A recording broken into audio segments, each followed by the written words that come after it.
Hi, friend. Niklas here from Your Audio Solutions. Hope you're doing well and welcome to today's show. On the show today, we have Sean Giovanni, who is the engineer, producer, and founder of the Record Shop Studio in Nashville, Tennessee.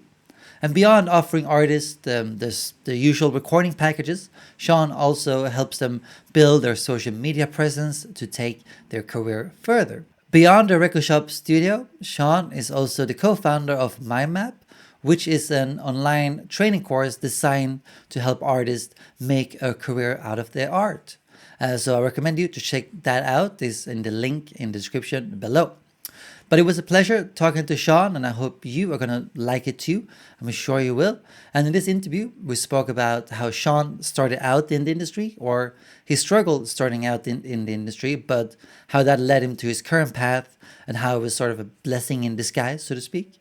He also spoke about some of the fundamentals you need to get right to help or to start your career or business in the music industry, how to promote yourself, and why you need to show genuine interest in the people you are reaching out to when you're building your relationship and network of people in the industry. Some common pitfalls people fall into when they start out in the industry and that makes them quit, and how you can avoid those. The importance of patience and why we need to talk more about this. And we share some of our own struggles with patience and how we wish we were maybe further ahead in our careers and why it takes so long and all that sort of stuff. And it's a common issue, at least with me, maybe with you too.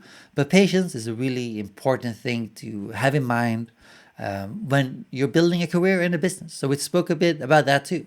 Sean also shares some of his favorite books, and you will find links to those in the description as well. And I think these could be very helpful and valuable. So if you want to check them out below in the description box. But we spoke about so many more things, and I think you're going to love it. But before we get into the interview, I want to tell you not about a free guide, but if you want to join the Your Audio Solutions community, for lack of a better word for now.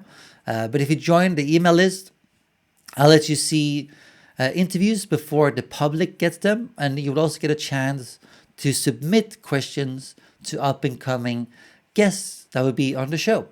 So this is a new thing I'm sort of trying out, but if you're interested, just enter your email address, and there's no guide I'll send to you. There's no more spam, really.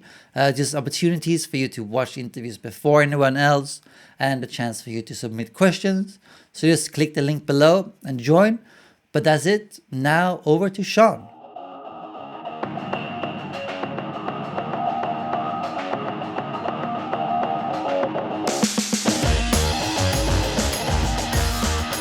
Well, Sean, first of all, welcome to the show, the podcast. I don't know what it is, if it's a podcast or a show, or if that's the same thing. Yeah, well, it's a great conversation. Yeah, exactly, man. But yeah, awesome to have you here. It's going to be a pleasure talking to you. Glad to be. So, as I was doing my research on you a bit, and I found it very, very interesting how you started out. Because I know you, unless I'm wrong, so correct me if I'm wrong, but I know you moved to Nashville to get a job in a recording studio, but it never happened, which turned out to be great, obviously. But you find your own path and you made a success out of that.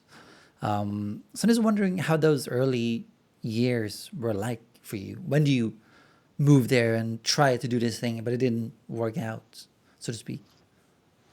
Yeah, it was definitely an interesting, experience. Growing up and being passionate about finding a way to make a living creating music, I would read all kinds of different books and watch documentaries and get the idea in my head of what a career in the music industry or in the recording industry was like. And my perception was that, you come to town, you find a job sweeping the floors, kind of picking up and maybe interning in a studio. Hopefully one day the engineer doesn't show up and you get asked to, run the tape machine or run Pro Tools, and eventually you build a relationship with a few of the studio's clients. They ask you to engineer for them, and then hopefully you can graduate into producing at some point, and you just kind of, you find a place to work at, and then you climb the ranks and work your way up. And then if you get really lucky, at some point, maybe a label catches some of the sounds that you're creating, and you get brought on to be a staff producer somewhere. And so when I was a kid, that was my idea of, what would happen. So I went to a trade school to learn audio engineering and production at a bit of a higher level. And I spent day and night living in those studios, turning knobs, putting anybody in front of a microphone that would let me, and just figuring it out, one day at a time. And then I decided to move to Nashville when I found an opportunity finally for an internship that had the potential to turn into a job. And when I got there, I found out that the internship wasn't going to work out because we had a little misunderstanding on whether or not I was getting college credit for it, which in Nashville was at that time a necessity in order to get an internship at a studio. Right. And so they weren't able to help me out. Fortunately, the studio manager there was very supportive and gave me some really strong advice and said, man, just, hang in there, keep working, keep trying to connect with people, see if you can find an opportunity. And, you've obviously made the commitment to pack up and, and come here and go after this dream that you have. And he gave me some hope. But the idea of the hope can only do so much when you're sitting there wondering how you're going to make a living and what kind of job you're going to have to get to be able to pay your bills and how you're going to have time to focus on your career. So it was definitely a challenge, but it was an eye-opening experience. And really that job was the best thing that never happened to me, because it opened up my idea of the freedom that I could have by building my own career as a freelance producer and engineer and choosing the clients that I work with and being focused on the long-term development of being part of a team. And nowadays that's very much the way that things roll. And I was fortunate to kind of fall into that and sort of be almost forced into that type of process.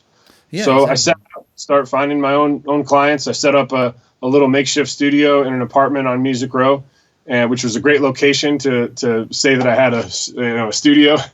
And I just kind of got to work. And over time, you meet one person and another person, and you do a little bit of work, and somebody gets a publishing deal or a management deal, and you get connected with somebody else, and you just stay at it and keep grinding and working. And but I really needed to find what the focus was going to be beyond just making a living, to be able to stay positive and optimistic about it, because there was definitely a lot of adversity, and there would be weeks of time that I felt like, man, everything's going right. I'm getting one call after another. I'm doing a bunch of demos, and I got people that I can record, which is the only thing that I really wanted at that time, and as it worked out, it was great. But then all of a sudden the phone would stop ringing, or clients wouldn't, come in. And then I'm like, well, what happened? Where, and that's when I started thinking about building more of a business and a brand in a direction and a mission around what I was doing, rather than just trying to get one gig to lead to the next gig.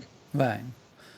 I mean, that journey reminds me of my own as well, actually, to some degree. But I'm very interesting because when you did find out that working recording studio maybe wasn't for you or wasn't the right path for you, how did that feel like? Because I guess, did it take you some time to realize, oh, you can still do this, but it has to be in a different way? Or what was that process like, so to speak? It took a couple hours for me to figure that out. It was interesting. There was a little kind of balcony that you could open up a window on, like the second floor of this building that I was in on Music Row. And I would go out there and just kind of sit there and just kind of look down the street, look at all the buildings, and just sort of wonder, what am I doing here? What am I supposed to do? I was by myself. I didn't know anybody. I was trying to, figure it all out. And it really just took like a couple, I really remember sitting there a couple days after I found out that job wasn't going to work out. And I just made a commitment and agreement with myself that I was going to figure this out one way or another. Mm-hmm. And then I just started brainstorming, and I got to work. I went to the bookstore and I bought every book on business and entrepreneurship and the music industry that I could find. And I just started reading and researching and just diving in and trying to meet as many people as I could and make build as many relationships as I could. And just go after it. And after that, there really wasn't like a looking back point. I never had a backup plan, which I now believe is very, very important in a creative endeavor for a couple of reasons. I think that it makes sense to want to have something to fall back on when you're going after a career that appears to be so much of like a dream or almost like an impossibility. in that way. But that's only a perspective from someone that hasn't been in it and in the industry and found success. Because once you find success, you see all these other people that are wildly successful, and some that just, make a modest living, but they do what they love and they're excited about it. And I think that at the very least, that's more fulfilling than going to a job you hate every day. Yeah. So for me, there was never a backup plan, but that wasn't like a purposeful thought that I had. I just never had the thought to do anything else. Now I look back on it and I see the importance of that. The other reason that I think that that's really important is that we face so much adversity. No matter what point in your career you're at, things can change very quickly, and you can feel like you're on top of the world, and then all of a sudden you feel like your career's over.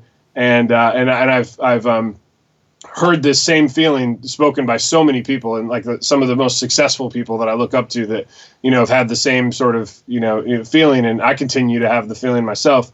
But definitely when you're starting out, it's happening all the time. And if you have something that's easier, that takes less sacrifice, that provides more structure or a security, then it's just human nature. Your mind wants you to go into a place that's more comfortable. And eventually you're going to talk yourself into that. And I've seen it happen over and over again with people that are wildly talented and that really deserve to be able to live and make a living with their passion, but weren't able to find that resilience to be able to work through the adversity. And they allowed themselves to consider a backup plan as an option. Right. And I firmly believe in that being really important, to just make a list of all the options that you might have and cross them out physically, write them down on a piece of paper and cross them out one by one. Commitment to yourself that this is what I'm going to do because I know this is what's going to fulfill me. And it takes being a little crazy, maybe to do that from the outside perspective, but we're creatives. We're all crazy. So yeah, I don't think much. But you mentioned you were reading, you went to the library, got some books. Which books did you find most impactful and valuable when you started out? One of my challenges early on was figuring out how to sell myself.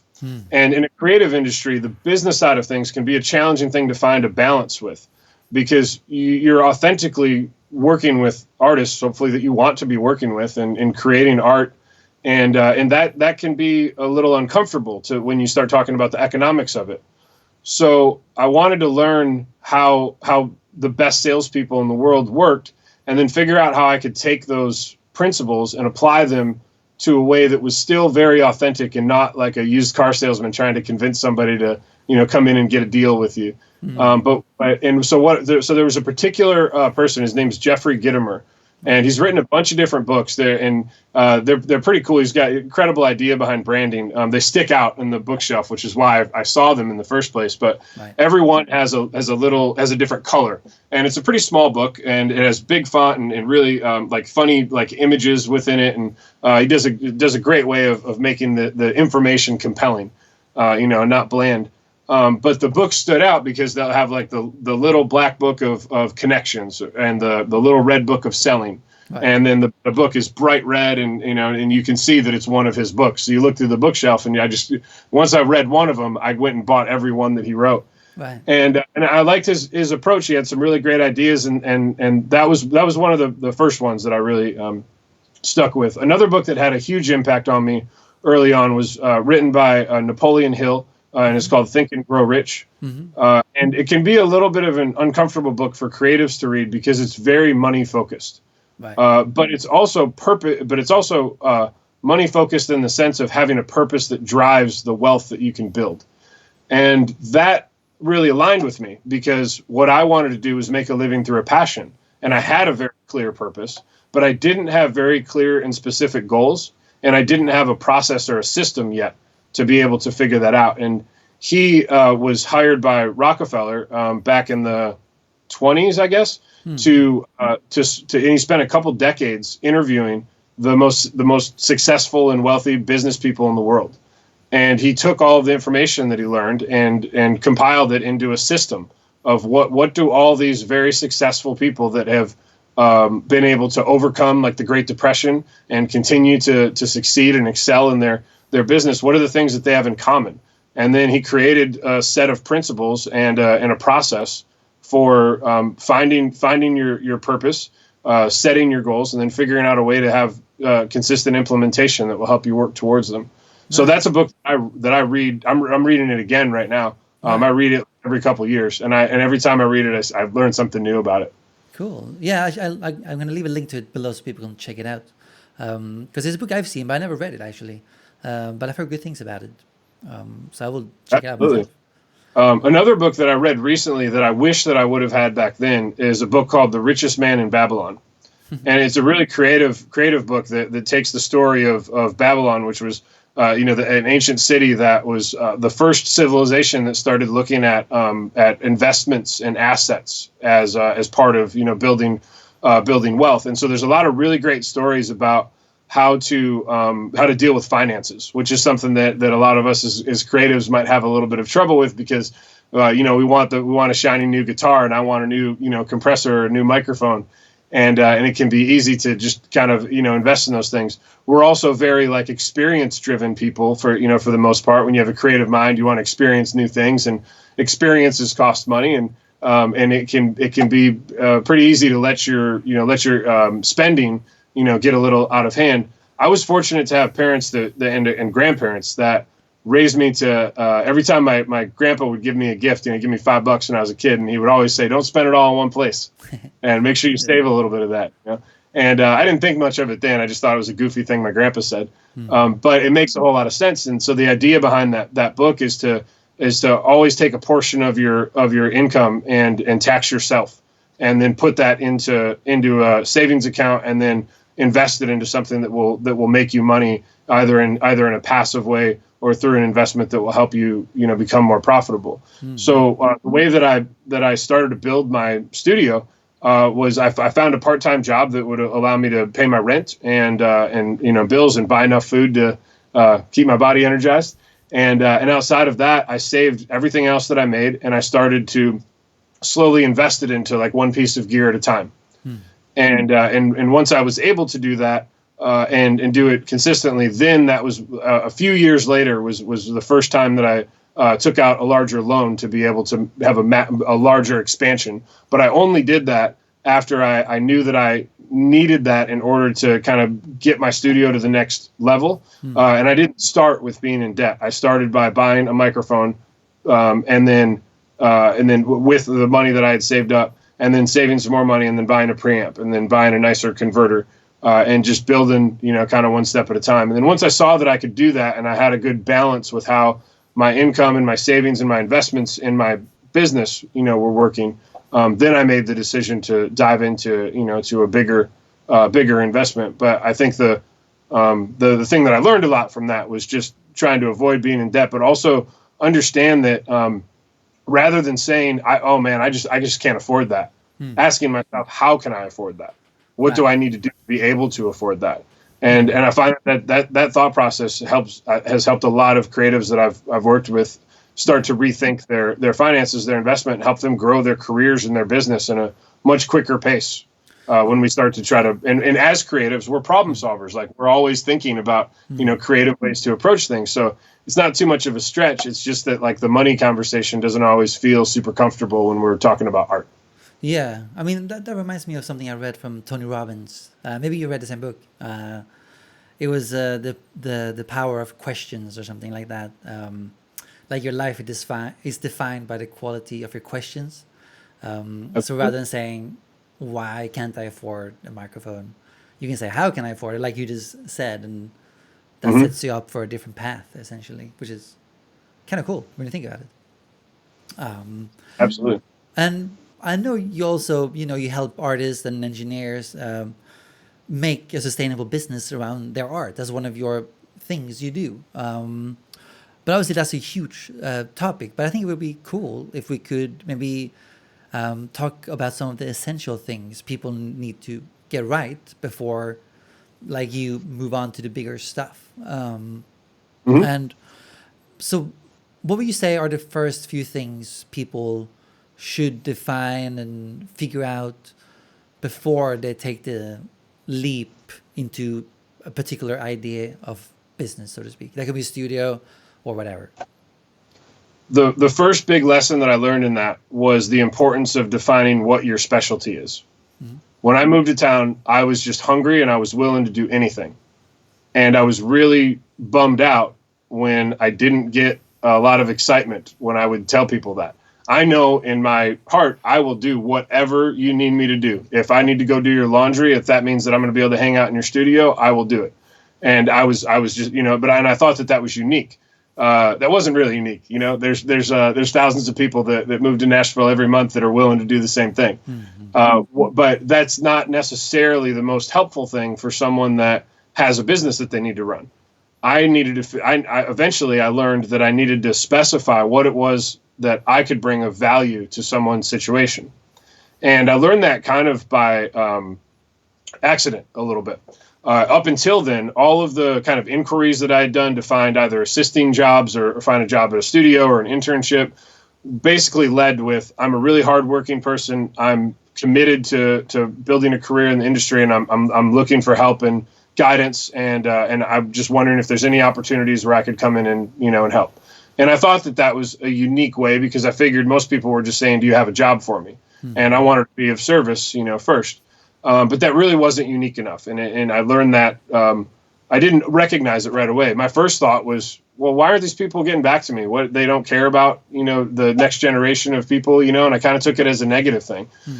Fortunately, I was able to change that perspective. And one of the things that helped me change that perspective was an experience that I had with an engineer that invited me to sit in on a demo session, probably maybe 6 months after I had moved to town. And at that time, I was still really trying to figure stuff out. I was pretty bummed and starting to get a little jaded about like how challenging it was to find somebody that would let me literally do whatever they want in order to just teach me something and get some experience and get put in the room with the people that are doing it, Hmm. And so, but I did find somebody that said, yeah, come down to the studio. We're doing a pretty chill demo session. You can sit in the room and just kind of observe and see how things work. And I was so grateful for that. So I came and hung out, and they had cut the track, and then they were laying down a demo vocal, and in a lot of cases and different styles of music, you might record a chorus once and then copy and paste it to different sections of the song. Not necessarily the way that everything is done, but sometimes people would do that, especially like in a demo stage where you're trying to work quickly. Right. So the engineer had just gotten done kind of editing the vocal, and he had this chorus laid out, and then he said, hey, you know Pro Tools pretty well, right? And he was kind of giving me a test, I guess, and I was like, yeah. He said, can you fly this chorus from this place to the other choruses in the in the song, and I'm gonna go grab some coffee and I'll be back and take a phone call and I'll be back in a little bit. Mm-hmm. So I was like, yeah, sure. So I jumped up to the desk, and I was very proficient at that point in Pro Tools. I spent a lot of time really focused on mastering the DAW, because I figured that'd be the first thing people would kind of ask me to do, would be maybe run Pro Tools or edit tracks. So I was super comfortable with that, and I had figured out a couple ways to fly stuff around pretty quickly by paying attention to the tempo and the grid of where the track was at, and doing the math to just align things very quickly. And what I saw other people do was kind of take it and then slide it over to where they kind of thought it was close, and then they would kind of nudge it over a little bit until it felt right. And there really wasn't any like system to it, Right. So I did that, and I did it very quickly. In 10 seconds, I had the chorus flowing around to the other spots of the song. And I just walked into the room, and he was just getting his cup of coffee and about to make his phone call. And I said, hey, I'm done. Is there anything else you'd like me to do while you're, taking a break? And he looked at me like confused, and he was like, what did you do? I was like, well, I put the, choruses where he told me to. And he came in and looked at it, and he was like, how the hell did you do that so fast? Mm-hmm. And I told him that the little trick that I had, and he was like, oh, wow, that's awesome. Well, I'm going to go make this phone call. I'll be back. So there's a manager of the publisher or something that was sitting in the back of the room, and while they were taking that break, he started asking me some questions, and he was like, hey man, how long you been in town? What are you doing? Are you working here? And I was like, no, I'm just hanging out, just trying to, meet some people and get some experience and learn how things are working. And he said, well, it looks like you're pretty proficient in Pro Tools. I have a project that I'm working on right now that I need some editing done before it goes to the mixing engineer.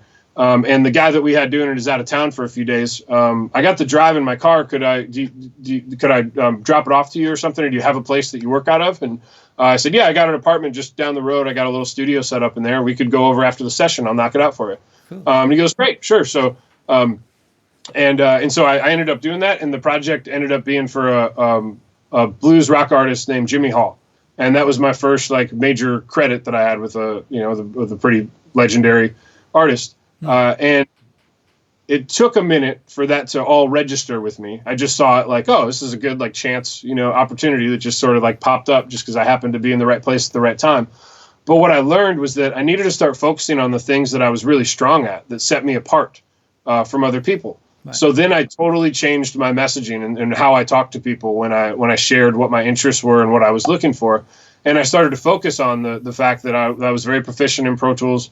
And also that I had a lot of experience recording vocals. And those were two things that I was really good at, that I was as good as many other people were. And that led to me getting gigs with those specific types of things. Right. And then over time, that allowed me to start to expand into all the other things that I loved doing and that I wanted to learn more about. But I had to find something that was a specialty that could be of value to someone that would be different than what everyone else was offering. Mm-hmm. So that was my first lesson. So what I talk to engineers and artists about as well is what is the thing that makes you special or unique, or what is the thing that you do better than the average person that you can use as sort of a calling card to be able to get your foot in the door and to be able to offer unique value to someone. That's pretty cool, man. That's a really cool way to go about it, actually. So you can say that you essentially define your niche, right? In the marketplace, I guess you can call it. Yeah, figuring out what that niche is, and then what I found later on, I would say probably about a year later, after I had started to have some good success getting hired as a Pro Tools operator, as an editor, and as a vocal engineer, I learned that I guess it was a bit out of like my passion. I wanted to do more than that. I wanted to produce records, and I was really just doing a lot of engineering. But then I started getting some independent artists that didn't have producers, and so they would hire me to engineer them, but they wanted creative direction. And so I started working deeper with them on the creative side of things, with songwriting and arranging songs, and bringing in session players to build tracks out and that sort of thing. So I started getting those experiences at a very like base level with artists that were really like just starting out. But it gave me a lot of experience, to learn. And then I started talking to them. I learned about all the other things that they needed. They needed to be able to market their music. They needed to shoot videos. They needed to get photos done. They needed to build a website. And they were I would hear constantly like complaints about having trouble finding the right people. Right. They either felt like, they were kind of getting taken advantage of or like charged too much or that they weren't working with the people that were getting stuff done on time or like weren't reliable or just having trouble finding the right people to put around them. Right. And so this light bulb went off and I said, well, what if I could be a producer that not only helps an artist achieve their vision in the studio, but their overall vision for how the songs that we're creating are going to be put out to the world. Right. And in speaking to the artists specifically and solving a solution for those up and coming artists that don't have that team and that network around them yet. So I started paying more attention to the videographers that were hanging out at the shows that I was going to. And I started asking more questions about like, hey, does anybody know like a graphic designer or a website designer? And I started doing some research and just going to people's websites and emailing them.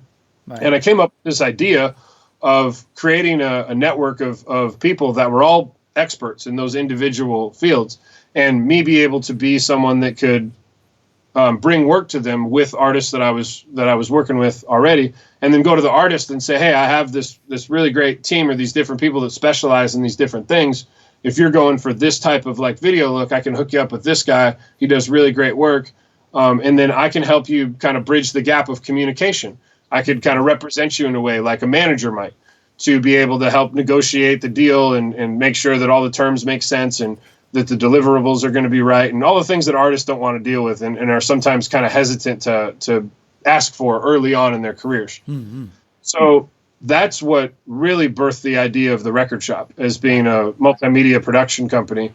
And simultaneously, I recognized that one of the reasons that it was really challenging to get a job in the studio, aside from competition and all of that, was that the studios were having trouble just surviving in the traditional business model.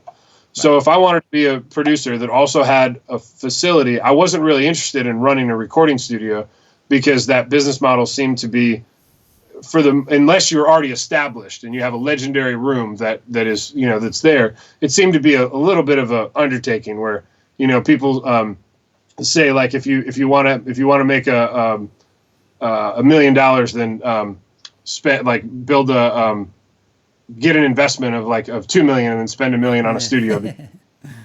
And so there's it's a lot of money and work, but so I saw that as being sort of like a model that maybe I could take a different approach to, and then build a business around a new idea of supporting artists with all the things that they now needed, because the freedom that independent artists were having to be their own labels and promote their own music. Yeah. I started learning about all those things, building a network, and then building a resource. And since then, I've looked back at that process, and the way that I describe it now is defining what your niche is and then diversifying the value that you can offer. Right. Well, what does the last part mean there, diversifying the value? Well, the value that the diversity of the value that I could offer is, if I'm just an engineer, right, the value that I can provide is giving someone a great recording. Right. And I wanted to be an expert at that time. So I could focus on that. But if I do that, I'm limited by the hourly rate that I can charge, and I can only work so many hours in a day. Mm-hmm. But if I can diversify the value that I can offer, in the sense of being able to put a team around people and then be a project manager or a referral source for different people, now I can create a secondary revenue stream that doesn't force me to become a jack of all trades. But I can remain like the master of what I'm good at, but I can learn about a lot of other things, and then generate revenue from the relationships that I'm connecting and the projects that I'm putting together and in managing. Mm-hmm. So that was where I found different. And then the value side of that is that I'm a producer and engineer that an artist can come to, and then they can also rely on me to help them with those other aspects of things. But I'm not the type of person that says, "Oh yeah, I'm a producer and videographer and photographer and wedding cake baker and whatever else you do." Yeah. I'm a producer, and that's what I love doing. But I really love helping artists, and I love seeing people succeed. So that's where that extended value goes. Then I learned I could become invaluable to the clients that I work with if I could provide this extra level of resource and support. Yeah, that's really cool, man. I think that is the future of having a recording studio. Like you said, just offering recordings these days, I guess it's possible. Like you said, if you have a legendary studio, but for people like you and me, or people starting out, it's good to think about the added value you can bring to an artist or a client, whatever that is. Absolutely. But what I think is important is that you keep that added value within your wheelhouse of what you're really strong at, because it can become challenging to start to add all of those things and then manage them all and try to become an expert at all of them. Mm-hmm. But I believe that being able to be a little dangerous in a few of those areas with the knowledge that you have is great, but then rely on other people to be the experts and be a connector. Now, another way of doing that, one of the responses I get when I talk about that a lot is they say, "Well, yeah, that sounds awesome, but I don't really have like the business like interest that you do. Like, I just love like mixing records. I love being in my room and mixing. So how do I expand the resources that I can provide?" Mm-hmm. And one suggestion that I give is that if you have that singular thing and you're not really interested in that sort of management or networking or like, building like team sort of thing, but you're just like, "Man, I love doing this one thing. This is what I love doing. I want to do it, but I would love to be able to have a little more freedom and a little more security in my income." What I suggest is that to be a resource and a knowledge base for the clients that you work with. So let's say that you're a mixing engineer. Your clients are going to come back with some revisions, and most of the time artists are not going to speak in technical terms of what they're going for. They're going to use random words to try to describe the sound. They're not going to be able to describe like the frequency that they want boosted on a certain instrument. They're not going to be able to tell you the type of compression that they're going for, or oftentimes the effect that they want. They think like reverb and echo is the same thing. Mm-hmm. and that's that sort of thing. So one thing that I think for like mixing engineers specifically you could tell them when they give you these revisions, you can say, this is great. So this is what I'm going to do when you tell me this. Like when you say make the vocal a little like silkier or something, well, I'm going to boost the higher frequencies here, and then maybe show them if they're in the room with you, or explain to them there's this band from like 10K and above that we can maybe boost a little bit to add some air. And the way that I would the way that as an engineer, mixing engineer might say, I might describe that as like, as air or top end or something like that. And now they'll have a better understanding of what they're doing, and you'll be able to work more efficiently with them. I think that secondarily, when you're providing more value to the clients that you work with, I think it's easier to be, as you're building your career, to be able to naturally grow your rates. So a big challenge that people have is like, well, how do I price things, and how do I negotiate with, with artists? And if as I'm expanding and getting better at my craft and investing in more equipment, I want to charge more, but these people are used to paying, what they're paying. Well, you have to add more value beyond like just the base level of, of mixing a song. So give them those resources and be a support network for them. And then I believe in my experience that it becomes a lot easier to have those conversations because you've built that level of trust with them.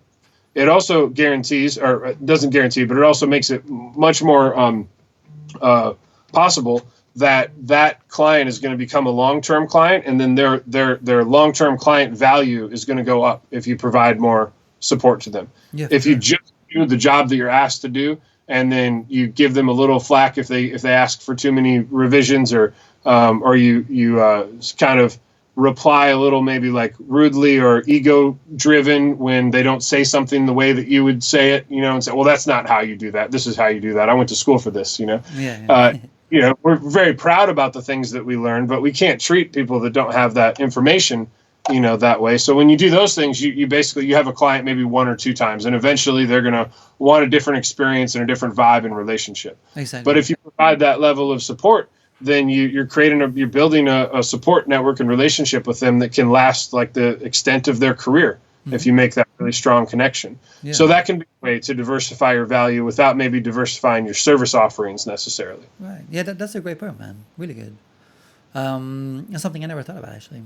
But so when an artist or engineer comes to you and want to make a business out of their idea, so to speak, how do they validate it? What's your approach to validating an idea to know if it's worth pursuing or not? My first question is, how bad do you want to do it? Because if it's not a 10, then you might need to rethink what your plan is. Right. I firmly believe in that you have to have that like unwavering belief in the idea that you have and just go after it 100, like all in 100%. If they're very confident in the idea and committed to what it's going to take to build it, then my next thing is, what is your purpose behind it? And in corporate terms, we might describe that as like a mission statement. So what is the what is the driving force behind what you do on a day-to-day basis to serve your clients? Right. I developed my motto or purpose to help artists achieve their artistic vision and create art that will outlast us. And that encompasses my philosophy and the way that I work as a producer to be a supportive partner in their creative process, to take their ideas and then use my experience and my gut instinct and my own personal taste to be able to help them define that and mold that into something that is artistically exciting for them, but also viable within the market and within the future of the market. The secondary side of my mission statement is a quote that I read very early on, and that said that by a philosopher named William James, that said the best use of life is to use it for something that outlasts it. And I thought that was super powerful, and it really made me think about, like, is this why I'm so excited about music? Because I see the impact that it has. Because I'm listening to records from 50 years ago that are still relevant and that are timeless, and it's exciting, and I can see how like I could leave my impact on the world by creating something that that would have that sort of reach universally. And a lot of that is, I think, why I became so excited about creating music, is the impact that it could have on people and being able to outlast us. So I look at that as being a barometer to judge how hard I'm going to work towards something, and the level that I'm going to hold myself to in every session and every meeting and every conversation that I have. Am I preparing myself and the artist to create something that is the best that we can create and that has the potential to be something that is timeless and universal? And so that's where I start. And so I'm able to take that mission, not only to share with people what my passion is and my philosophy behind how I work, but I also use it myself I say it to myself to hold myself accountable. Right. If maybe I'm not like totally in the mood that day, or like, or not feeling it, I can very quickly revert myself into the state of mind that I need to be in by going back to my mission statement, because there's so much emotion in that and purpose in that behind me. Right. So I start with that. Like what is the impact that that you want to make, and what is the purpose behind it? Mm-hmm. And I believe that for artists specifically, that can flow into every aspect of their creation, from when they're writing songs, when they're performing. Every time before they go on stage, they can recite their mission to themselves and make sure that they're delivering it with and setting the bar for themselves at the level that they want to excel in their career. Mm-hmm. So starting with that, mission is great. Right. And then we want to look at, well, who is the client base and how are we uniquely serving the market? Mm-hmm. And that's very much dependent upon what the business idea is and what the person's interest is. And then we dive into, what that niche is, how can we uniquely serve them? And then once that's determined, then I go into how can we expand the potential for different revenue streams that are going to support this in a long-term way to allow us to be focused on creativity and creation and not be worried about paying the rent or That's very, very good. And when it comes to the promotion aspect, what's your approach to promoting yourself and the people you work with? I really believe in, I can speak to like the recording industry first. Mm-hmm. And as a producer, engineer, or a creative person in general, videographer, website designer, that sort of thing. I believe in a couple things when it comes to promotion. The most beneficial promotion for me has been building relationships, right, and not networking. I think that networking has this, at least to me, it has this weird connotation of just kind of going out and meeting people without a direct like purpose or idea. But just like if you meet enough people and you kind of know enough people, eventually somebody might think about you and something happens. And in some cases you can get lucky and fall into, right place at the right time situations. But I've found that focusing on how I can create a relationship through offering value to someone first, and then seeing if there's a synergy, and then thinking creatively about maybe an idea that I could bring that would help them, which would in turn help me, has been a really great way to start developing relationships. And it doesn't have to be the most obvious things. I had a call earlier this week with an airline talking about how their entertainment division and how they partner with artists, both on helping them with more affordable travel, especially for like mid-level touring artists that may not have giant budgets, and also being a part of their curated playlists that are played on their airline. Right. Now, on the surface, most people wouldn't think like part of like a producer's like weekly like meeting with someone for new business ideas would be with like the director of like entertainment for an airline, right? Mm-hmm. But I just by chance ran across this person, and then I started thinking about the unique impact that could have, and then what it was that they were looking to do. And then I thought, well, let's have a conversation and see if there's any ideas. And out of that conversation, we came up with a bunch of really great ideas. And once the world gets back to normal, we'll be able to start hopefully implementing some of those things. Mm. And at the very least, now I have a resource for my clients to be able to travel more affordably, right, through the music program that they have. Yeah, that's very cool. So that's how I think about like just meeting people and and relationships in that way. And then who knows that leads. Yeah. So when you do reach out to, let's say the airline, for example, how do you start the conversation? What's your approach to that aspect of it? I was authentically interested in what the entertainment director for an airline does. I wanted to learn because I thought, well, if I learn what they do, then maybe there's something that I can offer of value, and maybe I can support what they're putting together, and I can think creatively about how to maybe bring some of my clients into an opportunity. So I reached out because he just was posted on a Zoom like webinar, just like a panel thing that was happening. And he said what he did, and I was like, that sounds really interesting. So I looked him up on LinkedIn, and then I sent him an email, and I just said, hey, I saw you on this thing, and I'm really interested in what your job is. It sounds super interesting. And I looked at his background, and he had done some work for a label and done some work in marketing. I just said, I'm a producer in Nashville, and I work with a lot of different artists, and I'm always interested in finding unique ways to bridge the gap between brands and an artist. And I'd love to know more about your job and what you do. And fortunately, he was really interested in talking, and so we set up a Zoom call a couple of days later, and got on, and we chatted for about an hour about his career and then different things that the airline were doing and his ideas and all of that. And I think it could be the start of a really cool relationship. Yeah. But just awesome. I just thinking of an idea, and just reaching out. Early on in my career, I wouldn't have had the confidence to do that. Probably, or I wouldn't have had like the foresight to even recognize the connection. But over time, I've learned that you can find some amazing opportunities and some really unique, interesting, places, and just kind of trust your gut. And the idea of just being consistently interested in things has, for me, like really led to a lot of opportunities that I would have never expected, just by being authentically intrigued. Yeah. And it didn't come from just like, well, what can I get out of this person? I was just really interested in like if there was an opportunity to collaborate, in some way. And in my experience, is the exact same thing. It's all about showing interest in what they're doing, rather than talking about yourself. It works for sure brilliantly. But I think it's really important to really be like interested. Because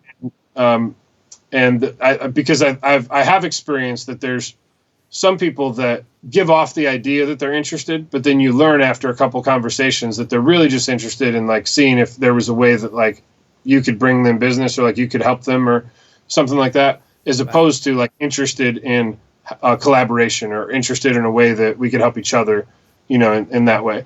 And so I think it can become pretty clear fairly quickly, even without saying it, that someone is really just looking for like an angle rather than looking for creative opportunities. Right. Yeah. And what are some things you should be on the lookout for when someone reaches out to you, or when you reach out to someone else? Like, how do you strike that balance so you don't come off with a person with an agenda, for example? I just lead with honesty and integrity, and I just say I lead with my gut and how I'm what I'm authentically interested about. And if there is something that might be like considered in an agenda, I also like make that clear. I don't like try to sugarcoat anything. If I see an opportunity or a potential thing, I will lay that out when I introduce myself, because people also like they feel like, man, I don't have a lot of time. I get all these emails, and if it's not clear, if there's not a clear message and is what you're looking for, whether that's just a exploration of ideas or whether that's a specific idea that you've already formulated. I think in some cases it can be very helpful to have a specific idea, but you probably want that idea to be something that's definitely want it to be a mutually beneficial idea, and you definitely want it to be like a unique idea.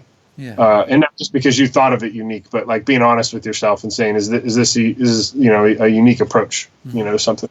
I think that can be helpful. And I also think that like persistence can be helpful. I'm very much of the sense that I will continue to reach out to someone until they tell me not to, very politely, and not every day, but over the course of a few months, reaching out every couple of weeks if I haven't heard back from someone.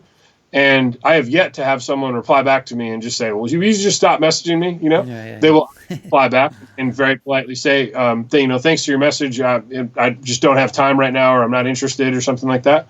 Or more often, they'll respond back and say, thank you for continuing to reach out to me. I have been so slammed. We've got all this stuff going on. Now I got some time. Let's get on a call on Friday. And, and then you start the conversation. But it's tough to do that because our ego gets in the way.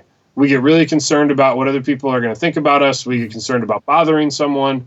And when in all reality, like most of the time, and the people that you actually want to be connected with are not going to be bothered by that. They're going to appreciate the persistence and consistency. And then when the time is right, they'll respond and they'll give you their response, and just, continue to be polite. In my experience, people that like that wouldn't respond or that would respond in a negative way to that type of persistence, in my opinion, are more than likely not the people that you want to have a long-term relationship with anyway, because they probably aren't of the like mind of, that type of, growth. They might be just very like laser focused on that. And that doesn't mean that they're like bad or anything. It just means that it's not a good opportunity for you. So either way, you figure it out. Mm-hmm. The one way you don't figure it out is by sending one email and then never responding back. The other thing that is really bad to do, that happens to me quite a bit, because I will respond to every email that I get and help someone if I can, or give someone guidance if I can't help them directly. And one of the things that happens a decent amount of time is when people reach out to me and I take the time to respond to them and give them some feedback, but they just don't respond. Or 3 weeks later, they send me an email back and say, "Oh, I'm sorry, I've been so busy."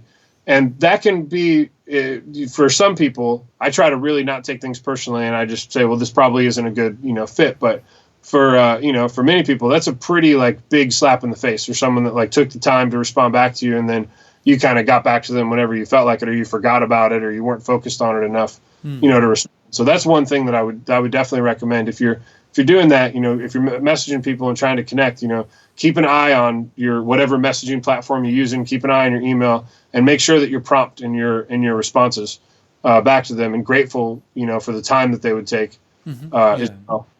Because in my perception is that sometimes people will like reach out for a job, and my response will often be, well, we don't have any positions available, but I do have some opportunities. Here are the things that I might be able to help you with. If you're interested in learning anything more about how to build a career in the industry, I'd be happy to have a quick conversation with you. Or if you have any specific questions, send me an email and I'll give you some answers. And then I'll never hear back from them. And my thought is that they just heard, I don't have a job, and then went on to the next, like looking for a job instead of looking for opportunity. Now, that doesn't bother me. That just tells me that like that person wasn't going to be a good fit for me to help them anyway. So that's okay. And it's fine. They can continue on. Yeah. But sometimes that only happens because we haven't been taught the value of that, or the perspective of seeing long-term opportunity instead of what is the short-term thing that we can get. Right. Yeah, I mean, that's some very good points, man. But so, going back to if you work with a client, like a engineer, for example, who wants to become better at the business stuff, what are some of the pitfalls you have seen people fall into that makes them quit the pursuit of making a living from music? Like, I mean, artist or engineer doesn't really matter, I guess. Impatience, quitting right before you get there. Right. I've seen that happen a ton. Yeah. Where you've just been working and working and working, and finally you just can't take it anymore, and you're like, I just need to find something that's more secure and that isn't stressing me out, and and all of that.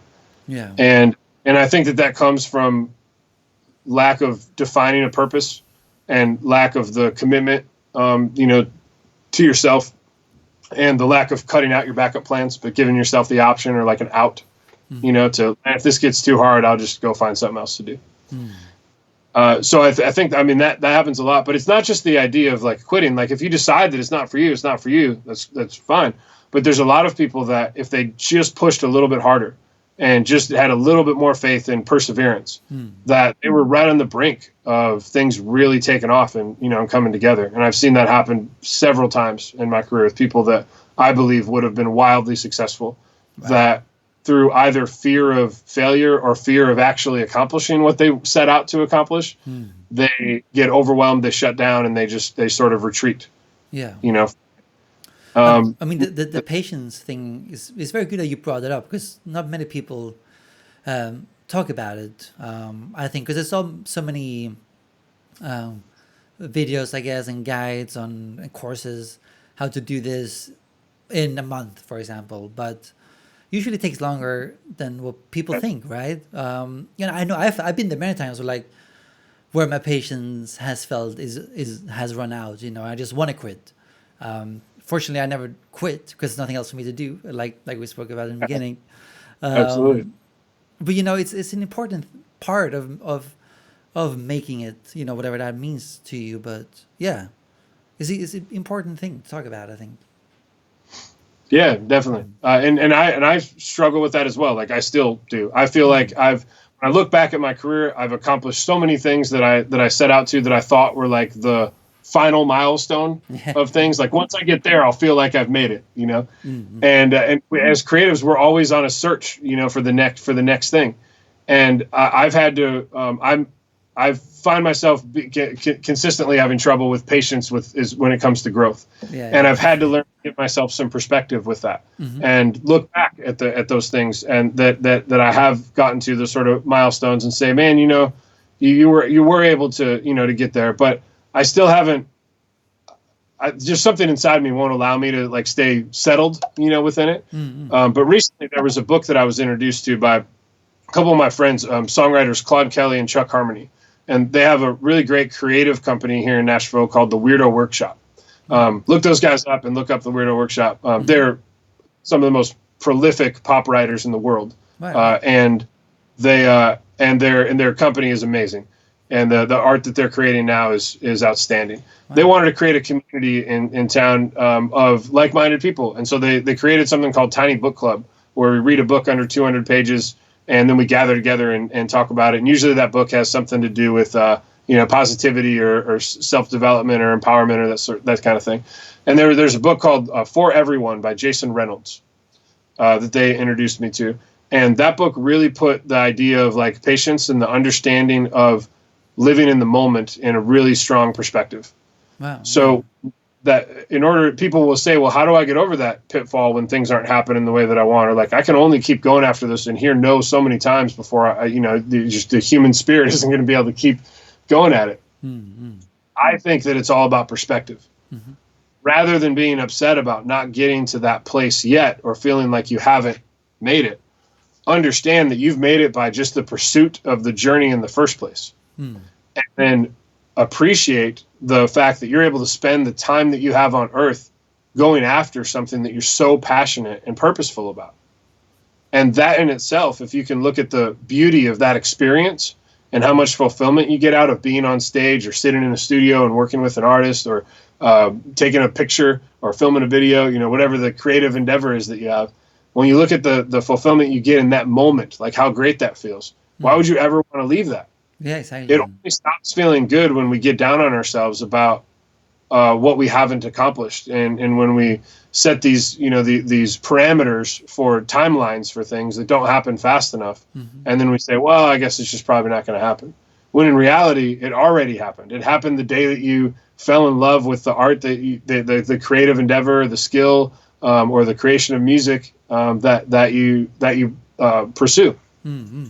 That's when it happened, and it will continue as long as you continue to go after that. Yeah. And it may be a little bit of a crazy, positive, like guru sounding kind of, overly optimistic, idea or whatever. But I've found a lot of peace in that understanding, and that book was recently a really strong catalyst for me being able to become more comfortable in the moment. Awesome. I'm not too. You have to send me the links It's to these not- books afterwards so I can Absolutely. link them to people, and I'm going to buy them too. I know my Yeah, for girlfriend with even more books. When That's I was okay. introduced to that book, I bought a whole box of them and started giving them out to artists and sharing them with people. Great. So I heard you speak about emotional fitness. Maybe it ties in what we just spoke about with perspective and patience and stuff. But maybe you can talk a bit more about what emotional fitness is and how you become better at it. Absolutely. Well, early on when I moved to town, I was just hustling, working hard. I would take anything that I could find, and I found myself working 16, 18, 20 hours, 24 hours, like, not sleeping for a few days. And I wore my body down and I wore my mind down, and I got fairly sick. Well, like not like where I was going to die or anything, but had a lot of like imbalances within my body that my blood sugar was crashing. I was going to the ER thinking I was having a heart attack. Like there was just crazy stuff happening. And I found out that I didn't have any condition. I just wasn't taking care of my mind and my body. And I was so focused on success and going after this dream that I had when I moved here, that I forgot about like taking care of myself. And up until that point, my whole life, I've been an athlete and been very much into physical fitness, and wasn't as much at that time into like mental fitness and being really focused on, on mindset. I hadn't faced too much aggressive adversity until I got into the music industry. So through that, I started to understand the importance of balance. So I think that the start of emotional fitness or clarity, perspective, or building a stronger mindset is finding that balance. And that balance can be tough, especially when you also need to be unconditionally resilient and driven towards what you're going after. So that was definitely a process for me to get there. And I would say about 5 years ago, I started to find my stride with that balance. I was in a position to be able to commit a certain amount of time to work each day, as opposed to just sort of being at the beck and call of like, anybody. Now I'm at the beck and call of a smaller group of people instead of just anything. So I don't think that ever changes, at least as a producer engineer, because if you get a call from the right person at 2:00 in the morning, you're going to get up and go to the studio. What I needed to learn was how was it necessary every time, and where do I find the balance between it. So the first thing that I started that had a huge impact was I got back into making sure that I was exercising every day. And that was the starting point. And so in order to do that, I needed to be able to get to bed at a early enough time that would allow me to wake up before anybody else was awake. Because as soon as everybody's awake, my phone doesn't stop ringing, and there's work that needs to be done, and there's people calling, and I need to be available. So I started to make a commitment that I was going to go to bed earlier. I would get enough sleep. For me, it's like 8 hours of sleep to stay in that state. You'll hear a lot of like entrepreneur guys talk about like you only need 4 hours of sleep or whatever, and Arnold Schwarzenegger says sleep faster. Hilarious. And I've tried that, but I just my mind doesn't stay in that place. So call me crazy, but that's what I need. So I found that like it's sort of that balance, and it can be like 6 to 8 hours sometimes. But I made a commitment that I'm gonna wake up at 6 a.m. and I'm gonna get to the gym and and work out. And so I started doing that, and it didn't happen every day at first. And then something would come up, and I'd be in the studio until 3 a.m. and obviously I'm not waking up 3 hours later. So it took some time, but I stayed focused on it, and I made a commitment that eventually I was going to get there. And so once I did, that was great, and it gave me a little bit of a routine. Not too much of a routine, but enough of a routine to be able to have some consistency and get my body in like a better place. And then when I was doing that, I was listening to a lot of people while I was working out, like on YouTube and podcasts and stuff, and listening a lot and learning a lot about the power of our mindset and in our emotional fitness. So then I expanded that practice into the exercise that I do in the morning, followed by reading and meditation. And for me, that's the magic like combination that has really helped me prepare myself for every day. Right. So at this point, my day still starts around 6:30. I have about a 2-hour morning ritual that I go through. It starts with exercise, then reading, then meditation, then I read my goals, and then I get to work. And so that's the starting point, is finding a routine. And for someone that's just starting with it, it can be 15 minutes a day. Like wake up in the morning. The really important thing with all of this morning stuff is like, don't look at your phone, don't look at your email, don't look at anything that's going to put you in a reactive state, right, where your body starts in fight or flight and like going after and trying to take on the day. We want to be in a peaceful rest and repair state where our body is ready to take in information and ready to set the tone for how our mind is gonna focus on the day. And so a lot of things that you'll hear people talk about is like wake up and have some time for gratitude, where you just say some things that you're thankful for, or write down some things that you're thankful for. I find that to be really really helpful and a good perspective to have. But whatever that is for you, you find what that practice is. Just make a commitment to something that you can do every morning before you're distracted by anything else that sets your tone for the day. I think that's a really great foundation for that type of emotional fitness. And then I really press like just focusing on perspective. When we see something that drives us crazy, let's switch our perspective and look at what we're grateful for, because instead of what we're upset about. So an example of that is something that my friend and my partner with the MindMap program that we have, he came up with. He travels a lot, flies all over, talking to different organizations and stuff. And he used to get just heated when there was a baby crying on the plane when he's trying to get some sleep from one, gig to another.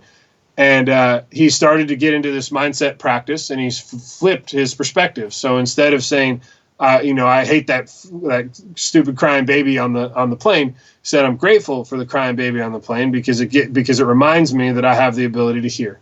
Yeah, that's very good. And when again, like some people like hear me say stuff like that, and they're like, "Man, I don't know about all that positivity stuff." That's a little overkill. But I'll tell you what, I'm drinking gallons of that Kool-Aid, and I feel great. And yeah, for sure, man. And I'm able to be more creative as a result. I'm not saying that I don't get upset or that I don't let things bother me. That's normal. It's a human reaction with things. But if we can work towards finding more peace of mind and having that perspective, it puts us in a more open state to be creative. I think it puts me in that state. And I've found when I've helped other creatives work through some of those practices, they've had really great results. And so that could be a simple way of just looking at things. And I think the other big thing that I learned from a book called The 4 Agreements is to not take things personally. Right. Which is, and he goes like really in depth with like the level of not taking things personally in that book, and to a very extreme level. But and I saw the power in that, especially in a creative field where we're constantly being kind of like turned down, or we're constantly looking at ourselves and judging ourselves. And if something doesn't go that way, or if we get a comment and somebody doesn't like our song, or we hear that somebody doesn't want to do this deal with us because they found somebody that's better, and then we get upset and we get down on ourselves, or we get upset with them because we're like, well, why don't you like this, and try to put blame somewhere else. But when you understand that the reaction of others has nothing to do with you, it has to do with their own state of mind and their own environment that they're living in, then it gives you a more freedom to just be in a creative state, I think. And instead of being reactive to the adversity, we can react and instead of being negatively reactive to adversity, we can react in a positive way and say, well, okay, cool. So I'm just going to work that much harder.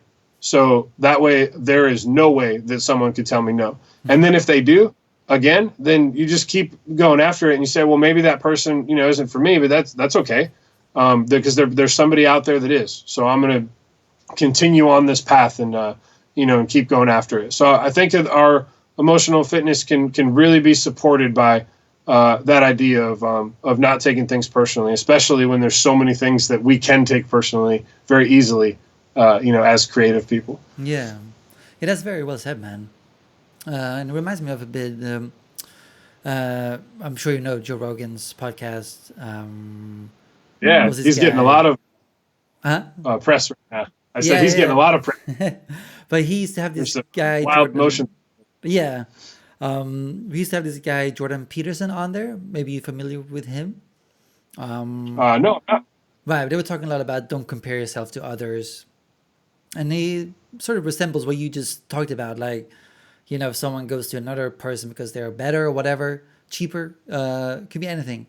And also the frustration of not reaching your goal, and how you do compare yourself to others. Like, oh, I want to be there, but I'm not. I suck, maybe. That could be thoughts in your head. It just reminded me a bit about what you just said. So it is important to get perspective and practice mindfulness and all that sort of stuff. I think that's really strong. Another way that I hear that philosophy talked about a lot is to run your own race, not someone else's. Yeah, for sure, exactly. There's a story about a guy that's just running down a trail, and he sees this guy in front of him that's running a bit faster than him, and he says, "Man, I'm gonna challenge myself today, and I'm gonna beat this guy, and I'm just gonna keep running and get past him, Mm-hmm. And then he realizes like half an hour later that he ran way past where his house was, and now he's got to like trek all the way back because he totally missed where he was going, right. All because he was trying to beat somebody else. Right. So I think it's really important to be focused like that. There was another example of that. I love these like analogies because it puts this like idea into, Sure. visual perspective. And I can't remember who said it, but it was Jimmy Iovine who said it. Right. And he said, that you can look at your career the way that that horse races, that horse trainers look at the horses. They put blinders on them, so they're not looking at anybody else.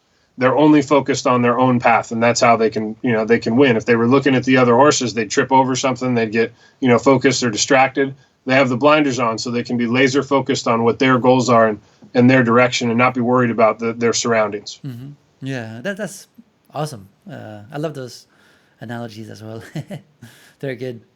But awesome, Sean. And before we wrap up, it was awesome talking to you. You as well.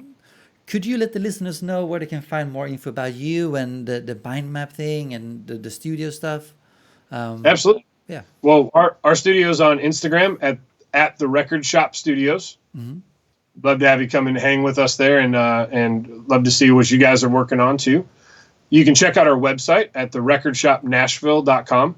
Mm-hmm. You can also contact me there on the contact page, and I promise you, if you send me a message and if you're looking for help, I will absolutely respond and do what I can to help you out.